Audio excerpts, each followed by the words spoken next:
Gaaraan magariisa jijjiiramni qilleensa gaara kunuunsuun gabbina biyyee hidhuun qilleensa madaalawaa naannoo kanaaf fiduuf hongee dhabamsiisuu keessatti hiyyummaa dhabamsiisuu keessatti shoora olaanaa waan qabuuf dhuguma waan jajjabeeffamuu qabudha.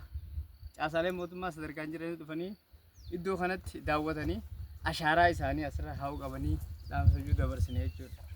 Kanaaf hangama kiyyaan dhufee asitti dhaabuuf carraa argachuu kiyyaaf gammachuu guddaatu natti dhaga'ama. Alhamdulillahi rabbil aalamiin jechuun barbaade sheekamaa jira. Waan gaariidha. Wanni hundi rabbi qulqulleessiti jechuu keessaa wanni lafarraa mayiruus kan keessa jira. Akkasuma nama irraa fayyadama, bineensaa irraa fayyadama. Irra caalaan dalagaa maali jennee ulamaa bira khilaafaa jira.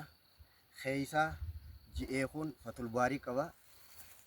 Kan lafa waa dhaabuu kanaatu kan nagadaa caala jee kan aljihaadu wattawakkulu alallaahi jee asirratti deemsisee kun jireenya addunyaa keessaayis aqwaala ulamaa keessaa jecha waa hunda agarsii waa gadhaabuu kanaatu caalaa kaju hadiisa irraas jira aqwaala irraas fatul baarii qaba asirratti deemsisee gaa namaa fi bineensi wanni lubbuu qabaa hundi irraa nyaate galanni abbaa dhaabesaniif ta'u malee hadiisa juu adillaa qaban hadiisa Bukaarii odeeyse asirra dhaabbatanii inni caala warri jee ragaadhaaf kana qaba arra ragaa sanirra yaa hojjirraa asumaanuu itti fufnaa nu faana tura.